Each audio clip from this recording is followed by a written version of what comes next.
Hello friends, welcome to this video. This is Prakash Galande from Beard Care and we are here to discuss reading comprehension. Regarding reading comprehension. ठीक है, कौन कहता है कि reading comprehension अच्छा होने के लिए इंग्लिश मीडियम स्कूल से पढ़ना जरूरी है? Those who are from vernacular medium, उनके लिए क्या आसान नहीं है? उनके लिए चीजें डिफिकल्ट है? नहीं, ऐसी बात नहीं. चीज मतलब कंसेप्ट को समझो. Very very important points to make reading comprehension easy. आज के इस वीडियो में हम ये डिस्कस कर रहे हैं ऐसे पॉइंट्स जो रीडिंग कॉम्प्रिहेंशन को इजी बना देंगे, चाहे आप इंग्लिश मीडियम से पढ़े हो या वर्नाकुलर मीडियम से पढ़े हो, ये मायने नहीं रखता. चीजों को समझो, कंसेप्ट को समझो, है ना. कुछ इंपॉर्टेंट पॉइंट्स. पहला पॉइंट क्या बोल रहा है? You shouldn't be prejudiced while reading passage. Reading comprehension वाला क्वेश्चन सॉल्व करते समय जब आप पैसेज पढ़ते हो तो यू शुडंट बी प्रिजुडाइज्ड, मतलब यू शुडंट बी बायस्ड. आपके पास जितना भी कुछ नॉलेज है उसके बारे में कोई भी प्री अजम्पशंस आपके माइंड में नहीं रखना है पढ़ते समय, या आपका नॉलेज यहाँ पे अप्लाई नहीं करना है, यहाँ पे यूज नहीं करना है. जितना पैसेज में दिया हुआ इंफॉर्मेशन है, जितना पैसेज में दिया हुआ इंफॉर्मेशन है, उसी को मद्देनजर रखते हुए क्वेश्चन सॉल्व करना है. Second point, please keep the things simple. Please keep the things simple मतलब बहुत ज्यादा कभी कभी क्या होता है कि हम लोग बहुत कॉम्प्लिकेट करते हैं चीजों को, बहुत कॉम्प्लिकेट करते हैं. तो कॉम्प्लिकेट करने की जरूरत नहीं है, समझा? क्योंकि सिंप्लीफिकेशन ऑफ द आइडिया और concept leads to accurate interpretation. जो भी बात कही जा रही है पैसेज में उसको सिंप्लीफाई करने की कोशिश करो. जब तक आप सिंप्लीफाई नहीं करोगे उसको समझ नहीं पाओगे और एक्यूरेट इंटरप्रिटेशन नहीं होगा, और एक्यूरेट इंटरप्रिटेशन नहीं होगा तो एक्यूरेट आंसर नहीं आएगा. You can solve the passage then.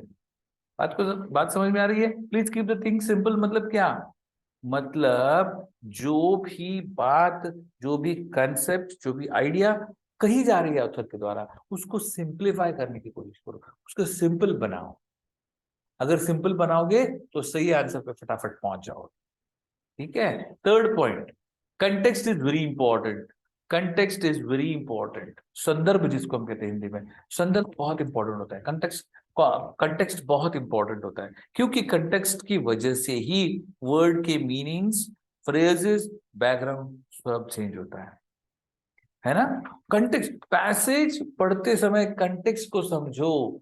कोई वर्ड्स, अगर अननोन वर्ड्स आ रहे हैं, डिफिकल्ट वर्ड्स आ रहे हैं, उनको ओवरलुक करो.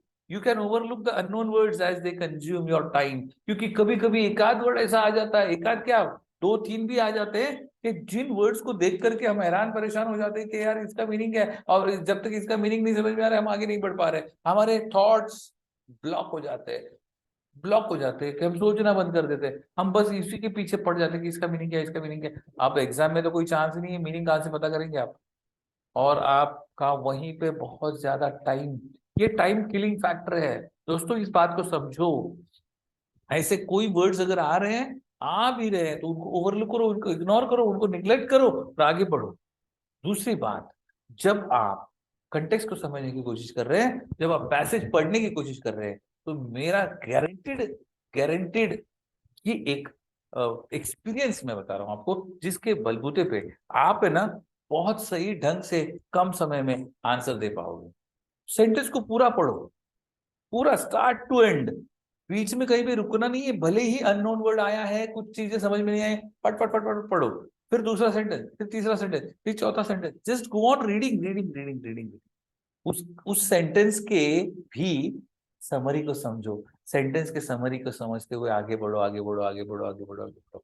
चीजें समझ में आएगी, कंटेक्स्ट समझ में आएगा, चीजें समझ में आएगी, कंटेक्स्ट समझ में आएगा. Keep on reading further even if you don't understand the meaning of certain unknown words. कुछ अननोन वर्ड्स अगर हैं तो उनका मीनिंग नहीं भी समझ में आ रहा है, फिर भी आप आगे पढ़ते रहो, फिर भी आप आगे पढ़ते रहो, फिर भी आप आगे पढ़ते रहो. कंटेक्स्ट समझ में आएगा. जैसे ही कंटेक्स्ट समझ में आया आप सही आंसर पे पहुंच जाओगे, बिना डिफिकल्ट वर्ड्स के मीनिंग के ही.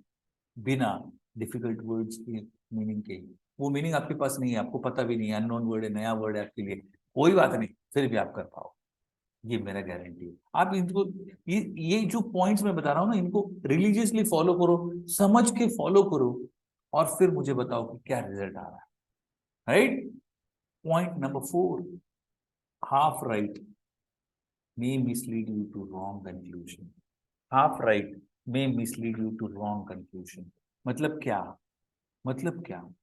कभी कभी ऐसा होता है ना, ऑप्शन पढ़ के तुरंत हमको लगता है हाँ यार इसका क्या आंसर है, थोड़ा सा पढ़ लिया और हमको लगा हाँ ये आंसर है, थोड़ा सा समझ लिया और हाँ ये आंसर। अभी क्या होता है, इसमें मिसलीड होने के चांसेस बहुत ज्यादा है।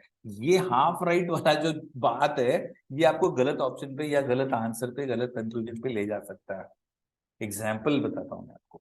जैसे मान लो पैसेज में बात हो रही है मे हैपन, पैसेज में बात कर रहा है ऑथर मे हैपन, और ऑप्शन में आया है विल हैपन।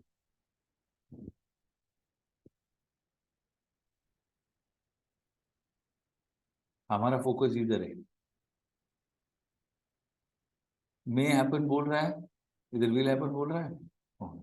कभी कभी क्या होता है, हाँ, जैम्ड ट्रेन्स की बात हो रही है पैसेज में, जैम्ड ट्रेन्स और buses, jam trains and buses, and option में बात हो रही है ट्रैफिक जैम। हम इसको पकड़ लेते हैं, हाँ यार सही बोल रहा है, और ये पकड़ लेते हैं आंसर को, गलत हो जाता है। Are you getting my point? तो आधी चीज को मत पकड़ो, कंटेक्स्ट पूरा समझने की कोशिश करो, सेंटेंस क्या बोल रहा है उसको पूरा समझने की कोशिश करो। समझ में आया? सवाल डिफिकल्ट वर्ड्स का नहीं है, डिफिकल्ट वर्ड्स तो भूल ही जाओ, डिफिकल्ट वर्ड नहीं भी समझ में आ रहा चलेगा, कंटेक्स्ट समझ में आना चाहिए। ज्यादा हमारा प्रायोरिटी कंटेक्स्ट को समझने में लगाना है। समझ में आ रहा है? हाफ राइट में mislead you to the wrong conclusion और ऑप्शन। आधा वाला राइट मत पकड़ो, आधा राइट मत पकड़ो, मैं बता रहा हूँ आपको। हाँ। देन, अच्छा, कभी पैसेज में बात हो रही है स्टूडेंट्स की, और ऑप्शन बता रहा है गर्ल्स के बारे में, तो इसको पढ़ करके ये वाला टिक करेंगे, गड़बड़ होना ही है, गड़बड़ हो जाएगी। समझ में आया? राइट। और फिर 1 2 3 4, fifth point, to do is better than perfection.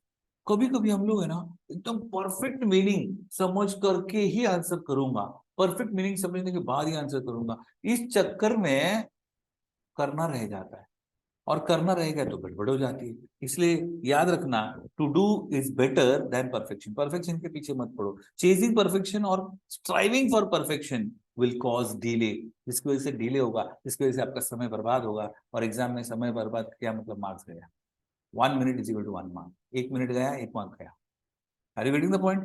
हाँ, वेल बिगन इज आफ्टर, कर दो, करके छोड़ दो, बस, है ना। ज्यादा परफेक्शन के पीछे मत पड़ो, जो भी चीजें समझ में आ रही है उसके साथ आगे बढ़ो, आगे बढ़ो, आगे बढ़ो। ठीक है दोस्तों, तो ये बहुत ही इंपॉर्टेंट पॉइंट्स है, गोल्डन रूल्स है, to make the reading comprehension part easy. समझ में आया? तो ये क्लैट के जो बच्चे हैं, स्पेसिफिकली क्लैट या मतलब एमएचसीईटी के बच्चे, बच्चे भी इस चीज को फॉलो कर सकते हैं, लेकिन स्पेसिफिकली मैं बताऊं कि क्लैट के बच्चों को रीडिंग कॉम्प्रिहेंशन बहुत इंपॉर्टेंट है। क्लैट के जो एस्पिरेंट्स हैं उनके लिए रीडिंग कॉम्प्रिहेंशन बहुत इंपॉर्टेंट है, क्योंकि सारे ही सब्जेक्ट के फॉर्मेट रीडिंग कॉम्प्रिहेंशन के टाइप में ही है, पैराग्राफ टाइप में ही है, उनको समझना जरूरी होता है। तो ये जो चीज है ना, ये स्किल एक बार आप पकड़ लोगे, ये स्किल एक बार आप सीख जाओगे, ये स्किल एक बार आप शार्पन करोगे, ये स्किल एक बार आप होन करोगे, तो HON होन करोगे, तो